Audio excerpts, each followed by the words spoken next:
वन्द्याणं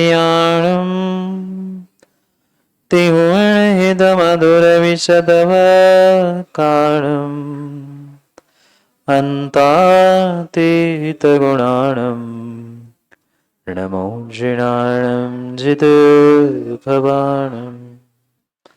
सहजानन्दचैतन्य प्रकाशाय महीयसे नमो नेकान्तविश्रान्त महिम्ने परमात्मने स्वसंवेदनसिद्धाय जिनाय परमात्मने शुद्धजीवास्तिकायाय नित्यानन्दचिदे नमः। नमो हरिहन्ताणं नमो सिद्धाणं नमो वायरीयाणं नमो वत्सायाणं नमो लोय सवसाहुणम्। पंच परमेश्वर भगवान की परम पूज्य आचार्य भगवान कुंद कुंद स्वामी की परम पूज्य आचार्य भगवान अमृतचंद्र स्वामी की परम पूज्य आचार्य भगवान जयसेन स्वामी की परम पूज्य आचार्य भगवान गुरुवर विशुद्ध सागर जी महाराज की सनातन जैन धर्म की।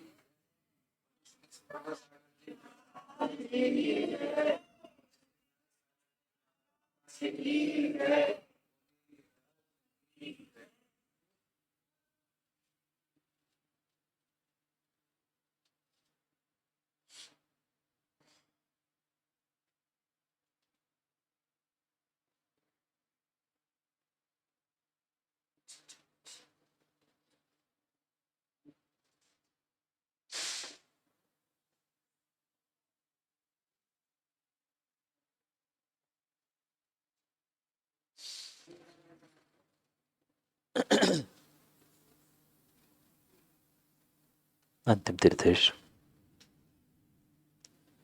वर्धमान स्वामी के शासन में हम सभी विराजते और उनकी यह पावन पीयूष देशना हम सभी के लिए परम उपकारी है। उपकारमयी देशना को समझने के लिए जो 4 अनुयोगों की व्यवस्था थी, उन 4 अनुयोगों में महान अनुयोग द्रव्यानुयोग और द्रव्यानुयोग के रहस्य को समझने के लिए हम सभी यहाँ पर पंचासिकाय ग्रंथ का स्वाध्याय करें। भव्यात्माओं, आचार्य प्रवर कुंद कुंद स्वामी ग्रंथराज पंचासिकाय के माध्यम से हम सभी भव्यों के लिए उन 5 विशेष द्रव्यों का व्याख्यान कर रहे थे जो अस्तित्व और कायत्व इन 2 मुख्य गुणों से युक्त थे। संख्या में 5 होने से इनको पंचासिकाय संज्ञा प्राप्त थी। ऐसे पंचासिकाय के क्रम में हमने जीवासिकाय को तो समझ लिया, क्योंकि जीव को समझे बिना अन्य द्रव्यों का, अन्य तत्वों का, अन्य पदार्थों का निर्णय करना कोई कार्यकारी नहीं।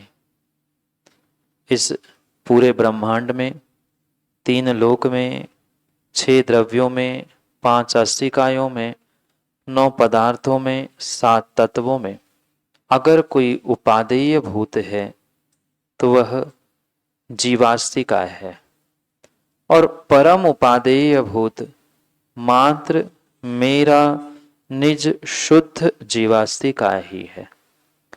इसलिए किसी भी द्रव्य, तत्व, पदार्थ, अस्तिकाय आदि की प्ररूपणा प्रारंभ होती है तो सबसे पहला स्थान जीव को रखा है।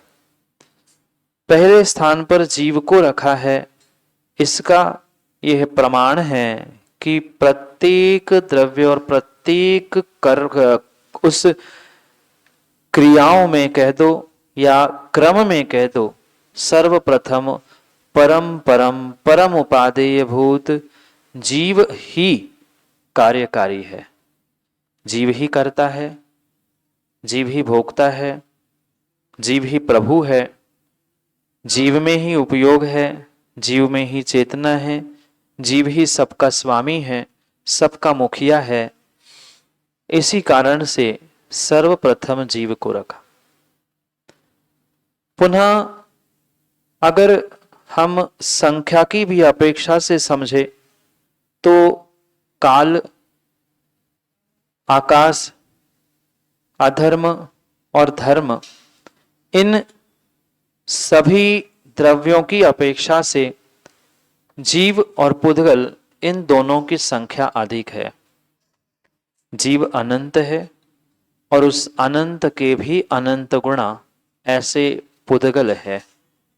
और इसीलिए जीव के तुरंत उपरांत जिसके कारण से यह जीव अनादि से संसार में परिभ्रमित हो रहा है, जो अनादि से जीव का सगा पड़ोसी बनकर रहा, ऐसे पुद्गल को जीव के तुरंत उपरांत कह दिया। कल तक गाथा सूत्र 73 तक जीवासिका का व्याख्यान हुआ। श्लोक नंबर 27 से लेकर 73 तक जीवासिका का 9 अधिकार के माध्यम से व्याख्यान पूर्ण हुआ। आज उस पुद्गल द्रव्य के विषय में समझाने का पुरुषार्थ भगवान कुंद स्वामी यहाँ प्रारंभ करेंगे गाथा सूत्र नंबर 74 के माध्यम से। पर उसके पूर्व हमें उस फिजिक्स का, रसायन शास्त्र का, जो वीतराग विज्ञान का जैनिस्टिक साइंस ऑफ अप्रोच है, उसे समझना बहुत आवश्यक। ये तो बहुत सारी बार आपने पढ़ा है, सुना है कि पुद्गल द्रव्य होता है जिसमें स्पर्श, रस, गंध और वर्ण प्राप्त होता है। इन 4 गुणों से युक्त होने वाला जो द्रव्य है वह पुद्गल है। पुरुषों के द्वारा जो निगला जाता है वह पुद्गल है। पूर्ण गलन जिसका स्वभाव है वह पुद्गल है। नाना प्रकार की अपेक्षा से एक शब्द को हम समझ रहे हैं, पूर्ण और गलन। जैसे हमने अभी आलाप पद्धति में व्युत्पत्ति अर्थ समझा, ऐसे ही पुद्गल का अर्थ पूर्ण गलन जिसका स्वरूप है वह पुद्गल है। क्योंकि एकमात्र ऐसा द्रव्य है जिसमें सड़ानवी दिखती है, पुनः नया बनते हुआ भी दिखता है, इसलिए वह पुद्गल का व्युत्पत्ति अर्थ है पुद्गल। पूर्ण और गलन जिसका स्वभाव है वह पुद्गल है। और एक परिभाषा देते हुए भगवान कहते हैं, क्योंकि व्युत्पत्ति अर्थ उन शब्दों की प्राप्ति के लिए बताया जाता है, तो पुर और गुण कहते हुए पुद और गल कहते हुए पुद्गल की परिभाषा हुई। अब जो पुद्गल है वह पुद्गल क्यों कहा? क्योंकि पुरुषों के द्वारा गला जाता है, निगला जाता है, वह भी पुद्गल है। पुनः समझना, पुरुषों के द्वारा, पुर, पु और गल, 2 शब्द, पु और गल, पुरुषों के द्वारा जो निगला जाता है वह पुद्गल है। पुरुष मतलब इधर बैठे हुए पुरुष नहीं, अस्ति पुरुष चिदात्मा, अस्ति पुरुष चिदात्मा। जितने चिद आत्मा है, चेतनात्मा है, वे सभी पुरुष ही कहलाते हैं। ऐसे पुरुषों के द्वारा, ऐसे जीवों के द्वारा, ऐसे चेतन आत्माओं के द्वारा जो गलित निगलित किया जाता है, ग्रहण किया जाता है, वो पुद्गल। समझ में आया? पूर्ण गलन पहली परिभाषा, पुरुष के द्वारा निगला जाना ये दूसरी परिभाषा। पुरुष यानी आत्मा, आत्मा ही इस पुद्गल को ग्रहण करता है, छोड़ता है। अन्य कोई भी द्रव्य पुद्गल को अपना बनाता ही नहीं। कोई द्रव्य शेष 4 द्रव्य पुद्गल को अपना नहीं मानते। एकमात्र ऐसा जीव है कि वह मोह के कारण मूढ़ होते हुए उस पुद्गल को अपना मानता भी है और अपना बनाता भी है और उसको निगलता है। निगलने का मतलब मुंह से नहीं, निगलने का मात्र अर्थ मुंह से नहीं है, जो हम ग्रहण कर रहे हैं, जीव ही पुद्गल वर्गणाओं को ग्रहण करता है, इसलिए पुरुषों के द्वारा निगला जाने वाला भी पुद्गल है।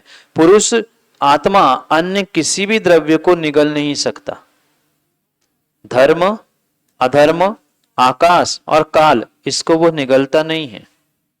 निगलने का अर्थ मुंह से नहीं, किसी इंद्रियों से नहीं, उसको प्राप्त करने वाला, उसको ग्रहण करने वाला जीव ही है और पुद्गल को ही ग्रहण करता है।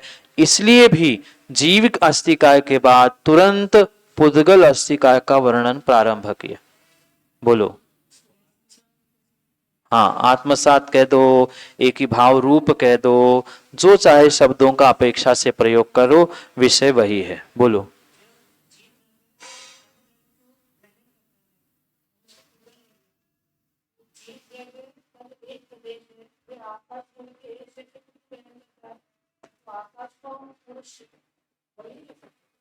अंतर जमीन आसमान का है। जो आप कह रहे हो कि आकाश द्रव्य को प्रदेश ग्रहण नहीं करता, अपितु आकाश द्रव्य के प्रदेशों में जीव रहता है। यहां संकल्पना द्रव्य के साइज को लेकर भी मैटर करती है, क्योंकि आकाश द्रव्य इस मात्र तीन लोक की अपेक्षा से नहीं, पूर्णता की अपेक्षा से बहुत विशाल है, बहुत विशाल है। और उस द्रव्य को कैसे जीव ग्रह निगल सकता है? समुद्घात करते हैं तो क्या आलोकाकाश में जाता है? तो लोकाकाश में तो आकाश द्रव्य तो पूरा नहीं हुआ। आलोकाकाश की अपेक्षा से लोकाकाश कितना बड़ा? आलोकाकाश की अपेक्षा से लोकाकाश कितना बड़ा? कितने ही मनुष्य जीव अपने आप को बड़ा बड़ा बड़ा बड़ा भी माने, पर वह आकाश को निगल नहीं सकता। किसी एक प्रदेश में पहुंचना ये भिन्न है और प्रदेश को निगलना ये भिन्न है। यहां जीव और पुद्गल, इनकी जो विभाव अवस्था होती है, वहां जो संश्लेष संबंध बनता है, ऐसा संश्लेष संबंध अन्य द्रव्यों से नहीं बनता। अब आया प्रश्न का उत्तर समझ में। जो संश्लेष संबंध जीव पुद्गल के बंध अवस्था में होता है, ऐसा बंध अवस्था रूप संश्लेष संबंध भले ही आकाश के प्रदेशों में आप रह रहे हैं, भले ही वहीं पर धर्म, अधर्म, कालाणु सब कुछ मौजूद है, पर बंध रूप नहीं है। इसलिए पुरुष उसको नहीं निगलता। मात्र निगलने की प्रक्रिया बंध के कारण से ही पुद्गल को ग्रहण की जाती है। इसलिए पुद्गल की ये दूसरी परिभाषा की। पहली परिभाषा पूर्ण गलन स्वभाव है, इसलिए पुद्गल है। दूसरी परिभाषा पुरुषों के द्वारा निगला जाता है, ये पुद्गल है। पुनः तीसरी परिभाषा स्पर्श, रस, गंध और वर्ण, इससे जो युक्त होता है वह पुद्गल है। तीन प्रकार से हमने पुद्गल की परिभाषा समझी और तभी इस पुद्गल द्रव्य के भेदों को हम समझ पाएंगे। आज गाथा नंबर 74 में भगवान कुंद स्वामी पुद्गल द्रव्य के भेदों को ही समझा रहे हैं। कल तक जहां हमने जीवास्तिका का व्याख्यान समझा, उसको कुछ पेज छोड़ने के बाद पुनः आज के पुद्गल को लिखना प्रारंभ कर लेना। माना कि कुछ जीव का पुनः विषय हमें लिखना है, तो कुछ 2-4 पन्ने, 2-4 पेज छोड़कर पुनः पुद्गल का विषय हेडिंग के माध्यम से लिखना प्रारंभ करें कि पुद्गल अस्तिकाय, गाथा नंबर 74, और तीनों परिभाषा अपने कल मन से लिख के घर से ले आना। 3-3, 4-4, 5-5 बार हमने यहाँ विस्तार से समझाने का प्रयास किया है। नहीं लिखा हो तो कल लिखवा देंगे, पर आज हमें गाथा तक पहुंचना है। तीन प्रकार से हमने पुद्गल द्रव्य को समझा। यह भी हमें स्पष्ट करना होगा कि पुद्गल द्रव्य और जीव द्रव्य पुद्गल अस्थिकाय और जीवास्थिकाय, ये दो ही ऐसे द्रव्य, दो ही ऐसी अस्थिकाय है जो विभाव अवस्था को प्राप्त करते हैं। शेष निष्क्रियाणि च, निष्क्रिय होने से वे कभी भी विभाव अवस्था को प्राप्त नहीं करते। तो ये जो जीवास्थिकाय और पुद्गल अस्थिकाय विभाव अवस्था को प्राप्त करते हैं, तो ये भी हमें समझना आवश्यक है कि जैसे जीव की स्वभाव अवस्था सिद्ध अवस्था है और संसारी अवस्था विभाव अवस्था है, ऐसे ही मात्र मात्र और मात्र अविभागी पुद्गल परमाणु ही शुद्ध पुद्गल द्रव्य है, शेष अशुद्ध विभाव पुद्गल है। समझ में आया? एक अविभागी पुद्गल परमाणु ही शुद्ध पुद्गल द्रव्य, शुद्ध पुद्गल जीवास्थिकाय है। शेष द्वयणुक, त्रयणुक, स्कंध, मध्यदेश, प्रदेश, महा आदि सब कुछ वह विभाव है, अशुद्ध है। इसी अपेक्षा से यहां पुद्गल अस्थिकाय के भेद समझा रहे, क्योंकि जब भी जीवास्थिकाय को प्रारंभ किया था वहां भी सबसे पहले जीव के भेद बताए थे। संसारिणो मुक्ताश, जैसे सूत्र के माध्यम से उमा स्वामी भगवान ने कहा था, यहां भी प्रारंभ की गाथाओं में जीव के संसारी मुक्त, पुनः संसारी के मुक्त के भेद करते करते 9 अधिकार समझाए थे। इसी क्रम से पुनः इस फिजिक्स को, भौतिक विज्ञान को वीतराग विज्ञान और जेनेस्टिक साइंस की अपेक्षा से समझते हैं।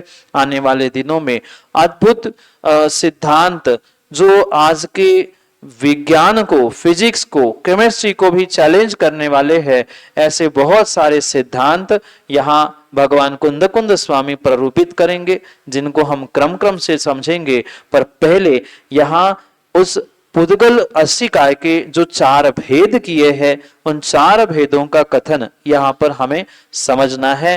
पढ़ते हैं गाथा नंबर 74। उसके पूर्व एक पंक्ति के माध्यम से जो विषय की प्ररूपणा की जा रही है, भूमिका उत्थानिका के रूप में कही जा रही है, उसे पढ़ते हैं।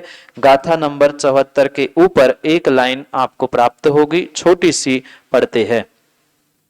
पुद्गल द्रव्य विकल्पादेशो अयम। मिला? पढ़ना नहीं है, सुनना है। पुद्गल द्रव्य की विकल्पात देशो अयम, यानी पुद्गल द्रव्यों के भेदों को, उनके विकल्पों को यहां पर कहते हैं। कहां पर?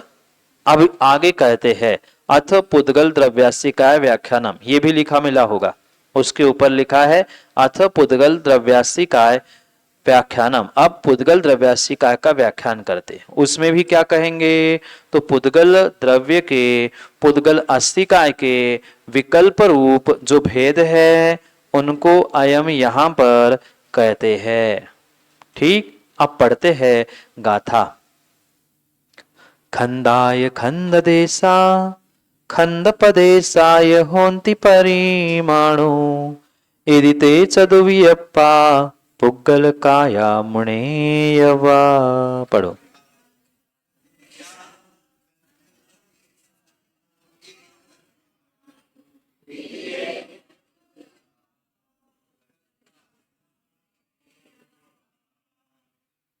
खंदा, खंद देशा, खंद पदेशा, परमाणु, 4 शब्द समझ में आए।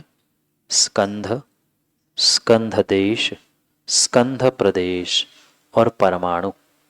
क्रम क्रम से वह छोटा छोटा छोटा होता गया।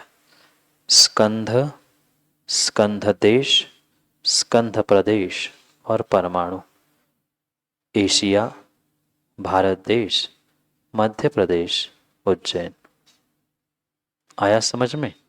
स्कंध, स्कंध देश, स्कंध प्रदेश और परमाणु। क्रम क्रम से साइज के अनुसार उसको यहां प्रदर्शित किया। जो एशिया खंड है बहुत बड़ा, उसका एक छोटा सा भाग भारत, खंड देश, देश कहते ना, हम भारत देश कहते हैं, और उत्तर प्रदेश, मध्य प्रदेश, ये क्या हुआ, उसका भी छोटा सा भाग स्कंध प्रदेश। और एक अविभागी जो है वह परमाणु। परमाणु का बहुत सुंदर वर्णन यहाँ पर मिलेगा। जो अद्भुत परमाणु का व्याख्यान पंचाशी का प्रवचन सार जी में भगवान कुंद कुंद स्वामी करते हैं, यह कहीं अन्यत्र प्राप्त होता ही नहीं है, होता ही नहीं है। वहां भी पहुंचेंगे, पर पहले अभी चार भेद। इति ते चदु व्यप्पा पुग्गल काया मुणेयव्वा। क्या कह रहे, इति इस प्रकार से, ते मतलब वह पुद्गल द्रव्य, चतुर्व्यप्पा चार विकल्प रूप, पुद्गल काया मुणेयव्वा पुद्गल काय के ये चार भेद कहे। किसने, मुणेयव्वा मुनियों के नाथ। मैं नहीं कहता कुछ, कुंद कुंद भगवान कहते मैं नहीं कहता कुछ, मुणेयव्वा जो मुनीन्द्र है, महामुनि है, मुनियों के नाथ है, ऐसे मुनियों के नाथ उनको कहते हैं जिनको आपको श्रद्धा का विषय बनाना होगा। आया समझ में? स्कंध, देश, प्रदेश और परमाणु क्रम क्रम से उनके आकार के अनुसार यह भेद होते हैं, ऐसा ज्ञातव्य है, ऐसे जानना चाहिए। ठीक, समझ में आया?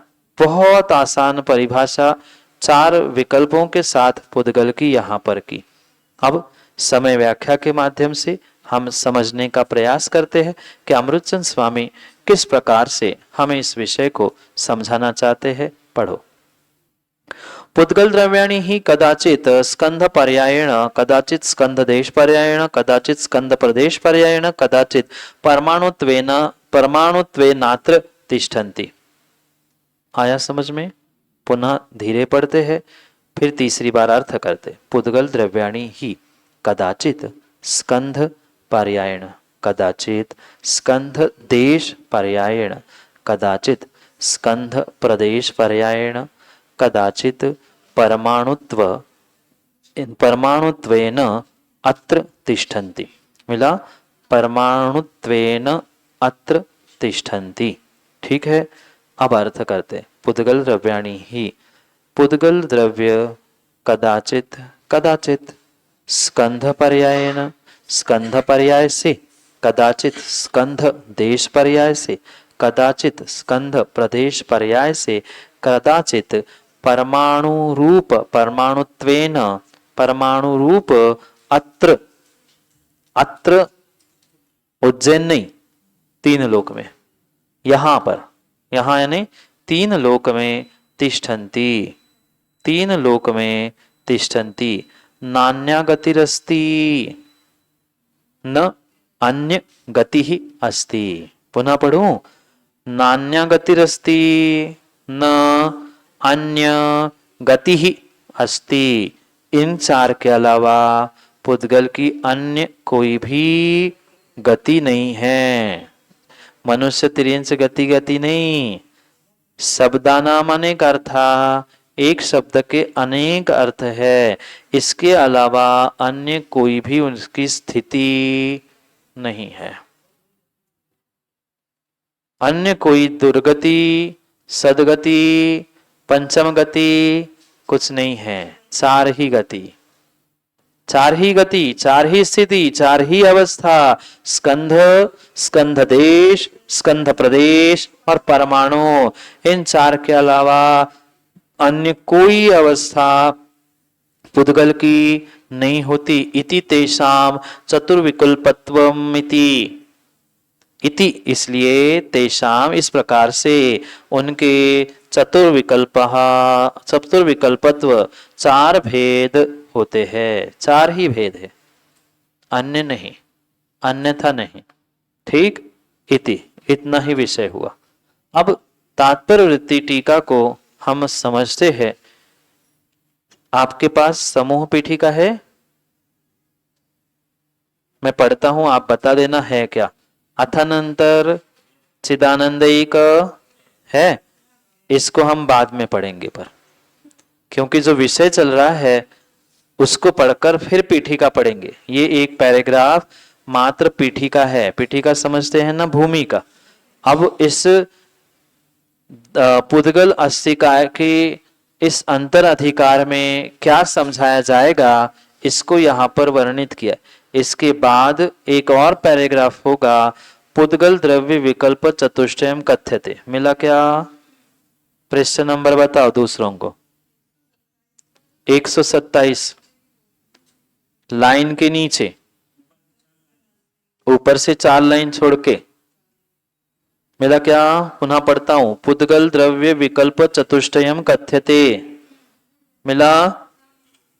एक पैराग्राफ हमने अभी नहीं पढ़ा, वो बाद में पढ़ेंगे। अभी जो क्रम चल रहा है, पुद्गल के 4 भेद, पहले उसको जैसेन स्वामी की अपेक्षा से तात्पर्यवृत्ति के माध्यम से पढ़ेंगे, फिर पीठिका भूमिका बाद में पढ़ेंगे, क्योंकि विषय के साथ विषय हमें जल्दी समझ में आएगा। फिर वो जो सामान्य विषय जो पढ़ने मात्र योग्य है उसे बाद में पढ़ेंगे। पढ़ते हैं, पुद्गल द्रव्य विकल्प चतुष्टयम कथ्यते। पुद्गल द्रव्य के विकल्प को 4 प्रकार से कहते हैं, या 4 प्रकार के विकल्पों को कहते हैं। स्कंधः, स्कंधदेशः, स्कंध प्रदेशाश्चेति त्रयः स्कंधा भवन्ति। मिला क्या? स्कंध, स्कंध देश और स्कंध प्रदेश च इति त्रयः। इस प्रकार से ये 3 स्कंध होते हैं। स्कंधा भवति, पुद्गल तो है, पर पुद्गल के मुख्य पहले 2 भेद, एक स्कंध और परमाणु, और स्कंध के 3 प्रकार, स्कंध, स्कंध देश, स्कंध प्रदेश। ये तीनों क्या हो गए? स्कंधा भवन्ति, स्कंध होते हैं। परमाणवश्च भवन्ति, और परमाणु भी होते हैं, और परमाणु भी होता है।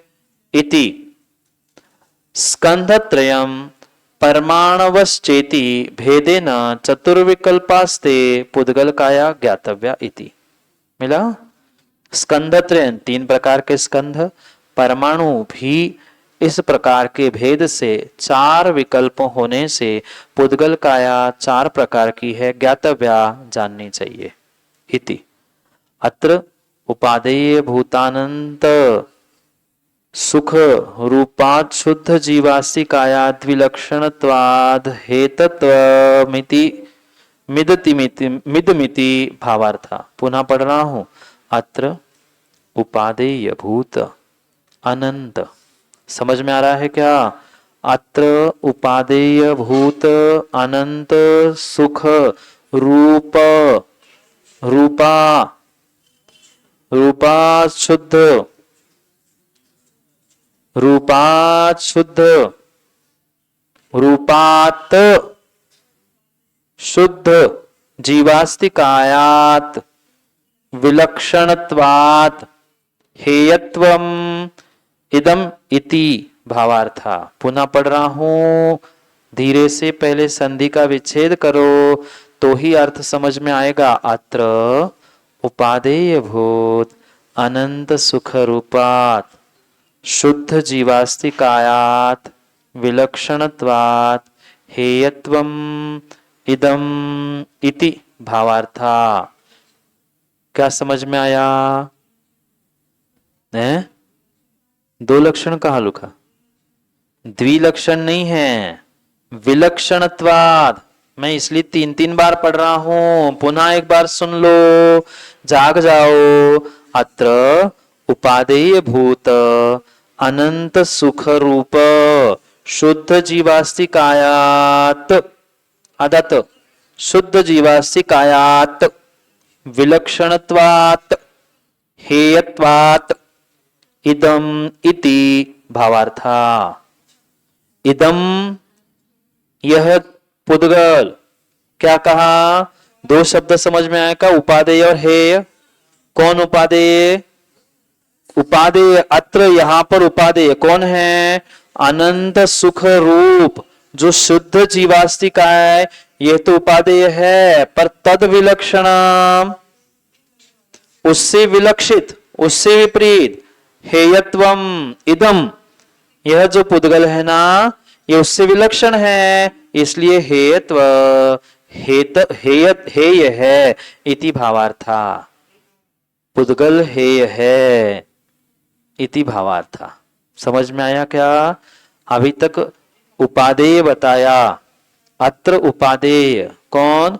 अनंत सुख रूप जो शुद्ध जीवास्तिका है ना, ये तो उपादेय है, पर तद विलक्षणम, द्विलक्षण नहीं, तद विलक्षणत्वात्, उससे विलक्षण कौन? इदम पुद्गल, यह जो पुद्गल है, हेयत्वम, उसमें हेय है, हेयता है, इति ज्ञातव्या, ऐसा जानो, इति भावार्था, यही भावार्थ है, इतना सा भावार्थ है। पुद्गल हेय है, छोड़ने योग्य है, घर परिवार सब छोड़ने योग्य है, ये इतना सा भावार्थ है। उपादेय मात्र सुख स्वाद वाला शुद्ध जीवास्तिका है, जो मेरे भीतर आपके भीतर है, वही उपादेय है, बाकी सब छोड़ने योग्य है, पर फिर भी छूट नहीं रहा है, जोड़ने में लगा है, इति भावार्था। पढ़ते हैं समूह पीठिका, एक पैराग्राफ पीछे पहुंचना, पृष्ठ नंबर 126, तात्पर्य वृत्ति समूह पीठिका। समझ में आया क्या? मात्र इतना कहा है, अभी विषय प्रारंभ नहीं किया। भूमिका ही भगवान ने कही है कि पुद्गल 4 प्रकार का, 3 प्रकार का स्कंध, 1 प्रकार का परमाणु। अब उस स्कंध का, परमाणु का, देश का, प्रदेश का, सबका विस्तार अगली गाथाओं में प्राप्त होगा। पहले भूमि का रूप पीठिका को यहां पर पढ़ते हैं। अथानंतरम चिदानंदैक स्वभाव शुद्ध जीवास्तिकायात् भिन्ने हेय रूपे पुद्गलास्तिकाधिकारे गाथा दर्शकं भवति। मिला ना? अथ अंतरम, अथानंतरम, उसके बाद, मतलब अभी जो हमने जीवास्तिका का व्याख्यान किया, अथानंतरम, उसके बाद चिदानंद एक स्वभाव शुद्ध जीवास्तिकायात् भिन्ने। समझ में आया? जीवास्तिकायात आधा तो भिन्ने, पर भ के कारण वहां द हुआ और भिन्ने हुआ, जबकि मात्र भ इधर है और तो इधर था, पर संधि भिन्ने। हेय रूपे पुद्गल जीवास्तिका अधिकारे गाथा दशकम भवति। जो चिदानंद एक स्वभाव ऐसा शुद्ध जीवास्तिका है ना, उससे भिन्न हेय रूप पुद्गल अस्तिकाय इस अधिकार में गाथा दशकम 10 गाथाओं में भवती है मतलब कहा जाएगा।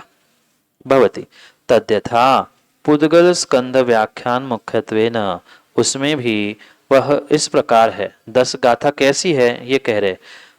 पुद्गल स्कंध व्याख्यान मुख्यत्वेन, पुद्गल स्कंध के व्याख्यान की मुख्यता से खंडाय खंड देशाय इत्यादि पाठक क्रमेण गाथा चतुष्टय, 4 प्रकार की गाथा या 4 गाथा है। कहाँ से शुरू करते? खंडाय खंड देशाय, इस गाथा से प्रारंभ करते हुए गाथा चतुष्टय 4 गाथा।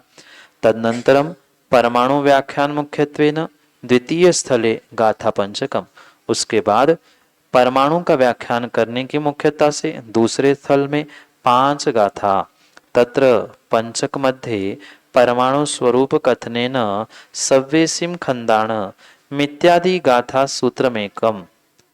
दूसरे स्थल में जो 5 गाथा है ना, उन 5 गाथाओं में परमाणु का स्वरूप कहते हुए सव्येसिम खंडाणम इस गाथा से प्रारंभ करते हुए सूत्र में कम, ऐसा यह एक सूत्र हुआ। पुनः अथ परमाणु नाम पृथ्व्यादि जाति भेद निराकरणार्थम आदेश समेत इत्यादि सूत्र में कम। 5 का क्रम बता रहे हैं। समझ में आया ना? पहले 4 जिसमें स्कंध के वेद कहेंगे, फिर 5 उसमें परमाणु को समझाएंगे। परमाणु की व्याख्या में भी पहला वह सव्येसिम खंडाणम एक सूत्र, आदेशमेतम ये दूसरा सूत्र, मतलब दूसरी गाथा। तदनंतर शब्दस्य पुद्गल द्रव्य पर्यायत्व स्थापन मुख्यत्वेन संदो खंडप भेदो इत्यादि सूत्र में कम।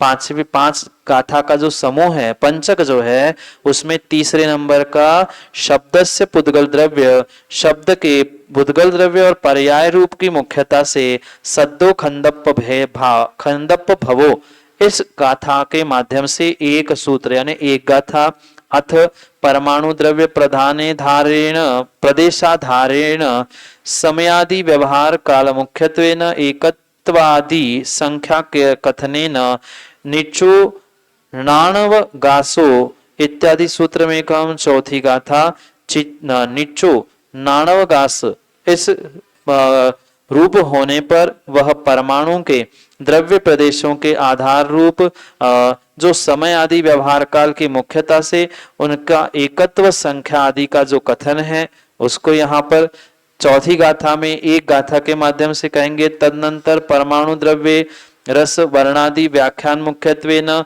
एय रस वर्ण इत्यादि गाथा सूत्र में एकम पांचवी गाथा यानी पंचक में परमाणु की व्याख्या में पांचवी गाथा में परमाणु द्रव्य के रस वर्ण आदि का व्याख्यान की मुख्यता से एक रस, एक वर्ण, एक गंध, दो स्पर्श। याद आ गया क्या कुछ अशोक जी? आलाप पद्धति में ये पढ़ा था सब, वहां मात्र वर्ण रस पंचगंधा है, मैं कुछ और कह रहा हूं। ए रस, एक वर्ण, एक गंध और दो स्पर्श। जो शुद्ध पुद्गल परमाणु की स्वभाव द्रव्य स्वभाव गुण व्यंजन पर्याय का व्याख्यान जो हमने लिखा है पढ़ा है वो यहाँ कहा जाएगा सूत्र में कम पांचवी गाथा के माध्यम से। एवं परमाणु द्रव्य प्ररूपण द्वितीय स्थले समुदाय न गाथा पंचक गतम। इस प्रकार से परमाणु द्रव्य का यानी पुद्गल द्रव्य के परमाणु पढ़ने का द्वितीय स्थल में समुदाय रूप से 5 गाथाएं पूर्ण हुई। अथ पुद्गलास्ति कायोपसंहार रूपेण व भोज इत्यादि सूत्र में कम, पहले 4 कही फिर 5 कही, फिर अब पुद्गल अस्थिकाय के उपसंहार रूप से उपभोज इति सूत्र में कम। इस प्रकार से एक सूत्र होता है। एवं गाथा दशक पर्यंतम सलत्रेण पुद्गल अधिकारे समुदाय पातनिका। इस प्रकार से 10 गाथाओं तक इस तीसरे स्थल में स्थलत्रेण तीसरे थल से पुद्गल अधिकार के समुदाय पातनी कही, समुदाय रूप से वह सब कुछ कह दिया जो आगे हमें कहना है। आया समझ में? कुछ नहीं, क्या क्या कहना है, क्या कहेंगे, इतना संक्षेप से यहां समझाने का प्रयास किया। समय 4 बजे 4-5 हो गए। बताओ आगे पढ़ना है। 75 नंबर की गाथा पुद्गल द्रव्यास्थिकाय का व्याख्यान करते हुए पुद्गल द्रव्यों के भेदों का अब स्वरूप वर्णन करते। यहां मात्र भेद कहे, अब उन भेदों का स्वरूप व्याख्यान हम कल पढ़ते, क्योंकि विषय पूरा प्रारंभ करेंगे तो पूरा करना पड़ेगा। और उतने पेशेंस हो तो मैं तो पढ़ा दूं 5 बजे तक, आपको बैठना है तो फिर बताओ, पर बीच में बंद नहीं करेंगे। हाँ आज अष्टमी नहीं है कह रहे हैं, बाकी समझदार है महाराज जी से छोड़ ही देंगे, कोई बात नहीं। पुद्गल द्रव्य के भेदों का स्वरूप यानी स्कंध किसे कहा, स्कंध देश किसे कहा, स्कंध प्रदेश किसे कहा, और परमाणु को तो अलग से कहेंगे ही। तो इन स्कंधों के विषय को यहाँ पर विशेष रूप से समझाया जाने वाला है, उसे हम कल पुनः सीधे सीधे गाथा और टीका के माध्यम से समझेंगे। कल आचार्य भगवान जयसेन स्वामी विस्तार से टीका कहेंगे, पर कल धैर्य रख के पढ़ने का ध्यान रखना, नहीं तो कल छुट्टी जल्दी नहीं होगी। पूर्ण टीका दोनों टीका पढ़ के ही हम कल विराम लेंगे, इसलिए आज जल्दी भले ही जाओ, भले ही समय पे पहुंचना, पर कल समय का ध्यान रखते हुए आलाप पद्धति भी और पंचाशिका दोनों को हमें पढ़ना है। परसों दिन मात्र 1 कक्षा होगी, पर क्योंकि अष्टमी समय को समय पे पुनः समझ देंगे, क्योंकि समय पे किया गया काम समय को दिलाता है। बोली भगवान महावीर स्वामी की।